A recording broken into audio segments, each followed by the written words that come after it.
Now I know this day weren't no waste.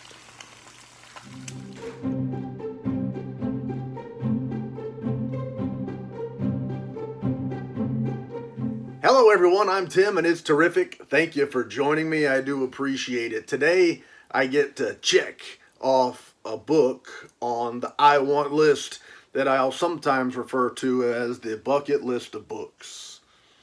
Just the way I do it. And this one is one of those things that's maybe going to have somebody questioning me. And I don't mind questioning me, but just remember, I do things my own way. Anyway, this book has been on the bucket list of books for a little while.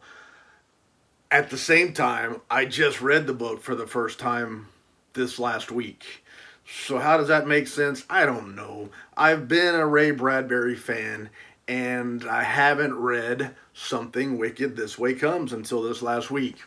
But a lot of people have said, I must read that book. It's so great. You got to get to it. And I finally did. But the book sounded phenomenal. At the same time, Gauntlet Press did a signed limited edition of the book that I thought looked really good.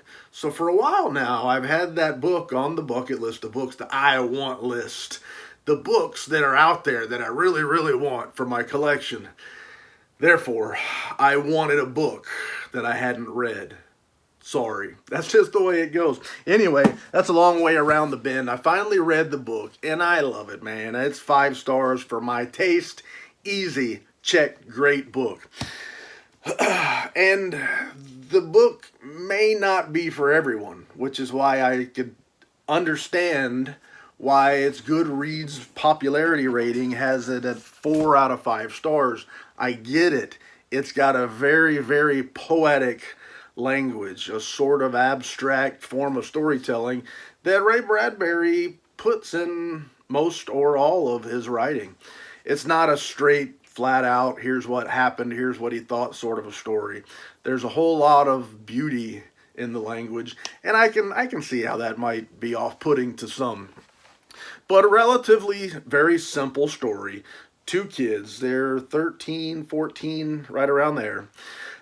Jim, James Nightshade, and Will Holloway. They're 2 buds. They live right next to each other. They sneak out at night and go do cool things. They're adventurous kids, not bad kids, but they're very adventurous, but they're very different. And the dad, William's dad, William's dad, is Charles Nightshade, and he's a janitor at the library. So in the afternoons, he goes off to the library, and he spends a whole lot of time late at night stuck in the books. Not a very present father, I think, by his own admission. Not a bad father, just not very present in his son's life. He looks at himself as an old man. He was about 40. I think he was about 40 when his kid was born.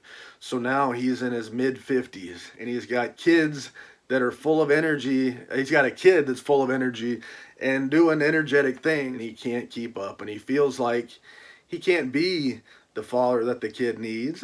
But at the same time, he's good to the kid. He's not a bad dad or mean dad or anything like that.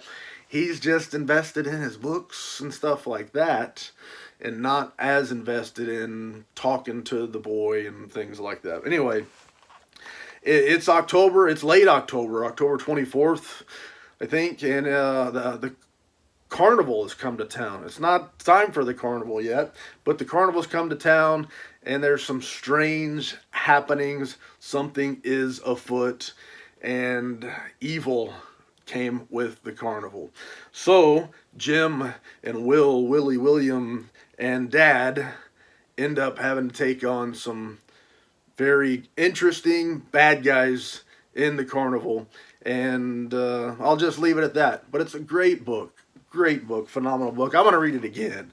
I liked it that much, but I felt the rush. I had to get it read because I found a deal on the limited edition that I've been wanting at the price that I've been wanting to pay for it, and I'm hoping it's the quality that I'm expecting because the description had it as nice. The eBay seller had a price. I made an offer. They accepted.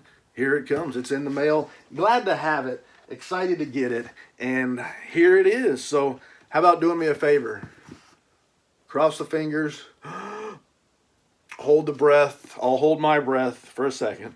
And then let's hope that this book is as sweet as I'm expecting, as I'm wanting, as I'm hoping, as I need for my collection, because I don't like those books that I really want to be busted up or ratty or anything like that. I want the ones that I really, really want to be in that kind of a condition that's going to please, that's going to satisfy, if you will. So they shipped it in a box that's bigger than what Gauntlet Press books typically are, and got lots of bubbles on top. Got it inside, looks like it's inside of a bubble envelope on top of bubbles. So maybe it looks like our seller did their due diligence in protecting the book and shipping, which is a great start and something that I truly do appreciate. Let's tell you what, let's cut to the chase here. Whatever that means, I do not know. Actually, I do. Cut to the chase scene. Anyway, we're not here about movies. Let's talk about books. Let's get her out. I'm holding my breath still. I'm skilled at talking while I hold my breath. Let's take a look at this very small, but on the surface, very satisfying copy of Something Wicked This Way Comes by Ray Bradbury from Gauntlet Press. And there is the spine. This dust jacket is wrapped in Mylar, and which is nice. That means I don't have to do it. But that means I got to be very careful at looking to see, are there any damages to the dust jacket underneath? And it looks great. And you can see this is older Gauntlet Press publication. The Smith sewn binding is nice, and something that I wish they still did. And the dust jacket artwork is from Joe Mugnani, who did the original UK edition of this book, and I love the beautiful artwork. Now, from what I read, this painting from Joe Mugnani is based on a drawing or a painting from Ray Bradbury himself. And somewhere, oh, it's on the back, duh. And on the back is the original Ray Bradbury painting that Joe Mugnani used to develop this one. So you can see some similarities in the things that are in the picture, but you can also see how one artist might compare favorably to one author. Anyway, let's take this dust jacket off. And look, it's a relatively short story. I think the paperback that I read was 275 or 80 pages, so not a big, fat, long story. But here is the cloth-bound book from Gauntlet Press, blank boards, foil stamping on the spine, slightly off-center, and the book does have a bit of a ding there, not mentioned by the seller. It is a signed and limited edition, limited to 500 copies. This one is number 166. It is signed by author Ray Bradbury, Joe R. Lansdale, as well as Peter Crowther. And there is an original introduction to this book written by Ray Bradbury, specifically for this edition, 1999 Gauntlet publications. I don't believe there are any interior illustrations in here, so I'll flip through really quickly just to verify, and it does seem to be true. Let's take a look at our text size, what it looks like, page color and all that, and it looks good. The text is, I'd say, very average, not big, not small, somewhere there in the middle. And so the afterword, there's two afterwords in here, one by Joe R. Lansdale, one of my very favorite authors, and one by Peter Crowther.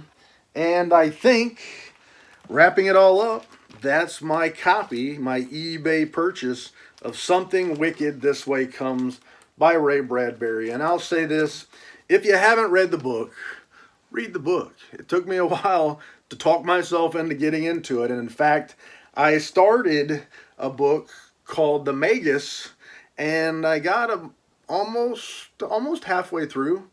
And then I bought this, and I said, shoot, I got to read this book. So I set it down. I read this one in a couple of days. I read it.